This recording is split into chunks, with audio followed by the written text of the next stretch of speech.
Hey everyone, my name's Andrew Kaiser, and I will be doing my information systems presentation on virtual reality. Today, I'll be walking you through some background of virtual reality, the timeline of where virtual reality started, and where we're at today, some issues and concerns in the world of virtual reality, and then what the future looks like and where we might go from here. Then I'll follow up with some questions for the class, which I look forward to discussing with you in our discussion board. And that will take us through the topic of virtual reality. Let's get started. Let's jump in with what is virtual reality. By definition, virtual reality is the use of computer modeling and simulation that enables a person to effectively blur the line between reality and illusion. It creates an artificial 3D visual or other sensory environment. So obviously virtual means not real, and then reality would be the environment you're in and the world that it creates. So with virtual reality, it is using this technology to enable you to be in this world that kind of blurs the line, as it says, between what's real and what is created by this technology. Elements to a typical VR system can include a display, which nowadays is usually a head mounted display, sensors to help track motion or different things the user is doing, and even interaction devices such as controllers with the popular Oculus headsets or gloves, which can help with more sensory options. And then some sort of audio output is usually included, whether that's 3D audio headphones or surround sound speakers, depending on the environment you're in. Taking a look into the timeline of virtual reality, it really all started back in the 1950s when the Sensorama was created. This was created in 1956 and it was the first VR machine. This machine was a large booth that you sat in and had the almost funnel effect around you with the machine. And this machine combined multiple technologies to stimulate the senses of the user. So there was a combined full color 3D video screen, audio effects within the machine, vibrations, and also smell and different atmosphere effects as well, such as wind. This was all done using scent producers, a vibrating chair that the user would sit in, stereo speakers within the system, and then obviously the stereo 3D screen that showed color display. This technology was invented to kind of be the new breakthrough for media use, and the designers really wanted it to be created to see media and movies and things. And when it was created, there were 6 short films developed for it. Next, we jump to 1960, where the first head-mounted display was created.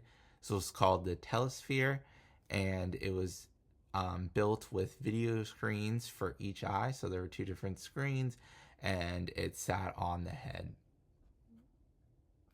In 1966, an engineer named Thomas Furness was credited with kickstarting the development of modern flight simulation with the first flight simulator created. This was to help pilots kind of simulate what flight would be like, and with training and different guidance for their real world experience. In 1968, Sword of Damocles was launched, and this was a breakthrough invention at the time, and definitely documented in a lot of the history of VR, and was a very groundbreaking technology. So this headset connected to a computer and not a camera. It was a large contraption that was too heavy to wear comfortably, so it was suspended from the ceiling, and you attach it to your head from that suspension device. And then the user would also be strapped into the device around their head on top of the suspense.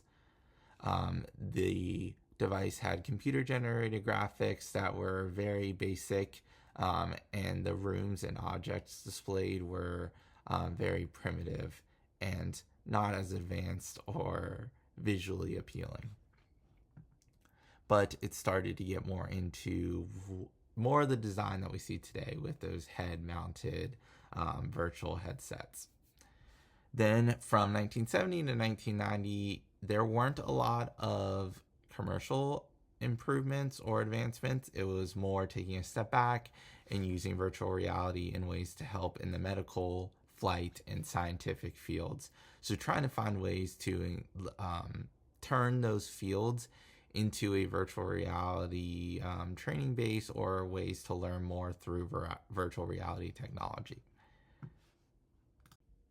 Moving into the 1990s, we start to see these virtual reality devices enter the consumer space. So first, the Virtuality Group launched a product called Virtuality. It was an arcade VR machine that could play in a 3D world, and this was the first mass-produced VR entertainment system. It looks like these pods that you sat in to play games, and you could even link them together to play multiplayer games. Then in 1994 and 1995, we had Sega release the VR1, which was a stationary like arcade VR device, and then Nintendo launched the Virtual Boy console, which was the first portable console to play and display 3D graphics. It was considered a commercial failure due to lack of color on the device, lack of software, and then uncomfortability as well with the device. Then we take a long jump into 2007. Not a lot of consumer devices or personal devices developed or launched in between 95 and 2007. But in 2007, we see Google improving its map services with street level 360-degree images using these camera technologies and in a virtual reality space. Then in 2012, Palmer Luckey launched a Kickstarter to fund the Oculus headset project, and it raised $2.5 million. The Oculus brand launched their first headset in 2016, which was really the start of the push for VR headsets into the consumer market. This helped headsets become more popular and mainstream. Then moving into 2020, we start to see mixed reality become into market and more visible in this landscape. So mixed reality is consider blending the physical and digital worlds, allowing users to interact with both real and virtual objects in real time. So having that virtual reality landscape with real objects as well. So this starts to become relevant and real in 2020s, and Apple released the Apple Vision Pro in 2024, which was a big mixed reality device and really brought that to the market. As with any technology, there are some issues with virtual reality and concerns, beginning with privacy and data concerns. So with these headsets, they are able to track a lot of personal information from eye movement to facial recognition, and even risk of surveillance of the area with all the cameras and trackers on the headsets. Parental controls and access for children. So these headsets increase the ability to be seen in the world you're in from people outside spaces. So with kids using these and younger teens even, these outside viewers can almost enter their spaces, which increases the risk of harassment or inappropriate behavior, language, things like that, beyond the typical like video game or online realities where there isn't visibility and sight into your space. Also increased technology use and just another device for children to use, and it can distance them from reality with being in this other world in a way. For health and safety concerns, prolonged use can cause dizziness and motion sickness, which is termed VR sickness, headaches, eye fatigue with the headset being so close to the eyes. As with most devices, there's health concerns, but this one sits on your head for long periods of time and is super close to your face. Then finally, the loss of reality and face-to-face communication. So if we continue to move into the world where office spaces and different appointments and things are in these virtual worlds, we can lose some of the reality of what that is in the real world, and this continued face-to-face communication, which is a similar concern with even like remote work or things like that. But if we continue to move into virtual spaces, that can continue to go away. So that's where we're at with virtual reality, the timeline of where we've come from, some issues today with it and concerns, but what's next and what's on the horizon for VR. So to begin with, usability and integration into mainstream life is a big point for what's to come. So I know many companies are working towards improved comfort and design with their headsets. So lighter headsets, headsets with more padding, or even wireless capabilities, so you're not dragging around large wires or set in stone in a specific spot. Apple launched the Vision Pro last year, which has the battery pack that's connected, but beyond that, you can kind of move around and is wireless with it. But with this also comes the affordability concern with those headsets starting above $3,000. So the future will bring improved comfort and design with improved affordability as well as this technology advances. Also, enhanced features will come down the line with companies working towards multi-sensory beyond just visuals as a feature to their headsets. So this could include haptic feedback such as touch movement and resistance, which would be possible with VR suits or gloves.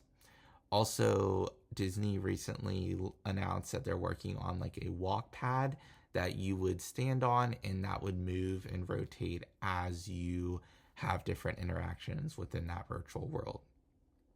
Also, companies working towards AI generated avatars and worlds, so using AI to create avatars and characters within these worlds that can respond and interact with you as you enter these worlds. We also have began to see and will continue to see additional use cases for headsets, giving more reason for consumers to buy and use in everyday life. So some of these are remote work and office or learning spaces. So using these AI-driven environments for remote work offices or even classrooms, which can enable remote training of employees or nurses or doctors, any field, honestly, that can be trained in this virtual area could benefit from this. We also have gaming, which is already an industry touched by virtual reality, but I think we'll continue to see immersive worlds being built that are more and more advanced with more and more advanced characters and interactions that you can really feel and be enhanced with virtual reality. Finally, healthcare and other job industries will be improved and touched with virtual reality. So companies have started to, but will work to get more advanced training, such as healthcare and surgical training. So looking in a virtual world at different body parts or things that are common surgeries to train and go through that surgery in a virtual world where there are less consequences of screwing up in that training than when you're on the floor actually performing that surgery. This can also apply to teaching, as I called out before, or other things where you can get a feel for it without actually being in the situation. Also, we'll see things like virtual appointments for doctor appointments, virtual shopping and try-ons for clothing has already started, and that will continue to be used with additional things such as furniture or other devices. And then any other industry that has diagnostics such as plumbing, heating, electric, automobile industries, some of these will be able to be diagnosed virtually with the user wearing a headset and being able to show the problem off rather than having someone come out and paying that service call fee or things like that. You'll really be able to help walk them through it in that virtual world. So as these things all come to life, we'll see a lot more interactions and use cases for these virtual reality headsets. These are my references for the presentation. Thanks for listening to my presentation on virtual reality, And now I just have a few questions for discussion. I look forward to hearing what you guys think and discussing these questions and the overall presentation. So first, should VR headsets have more enhanced parental controls and security barriers versus phones or even video game systems? These seem to be the areas where we see the most like parental controls and security in our day-to-day life. But do you guys think VR headsets should have even more? For VR, do you see it becoming implemented in day-to-day life where we might walk into grocery stores or work and see people wearing these headsets and using them out in public? If so, what would your biggest concern be with this? For my final question, what is a feature you would like to have with virtual reality technology? An example of this, I had the opportunity of using the Apple Vision Pro, and you can watch NBA games from a courtside view. For me, I would love if that feature came to NFL games or even MLB games. I would love to be able to feel like I'm sitting courtside or field side and watching these games. Thanks for listening to my presentation, and I look forward to our discussions.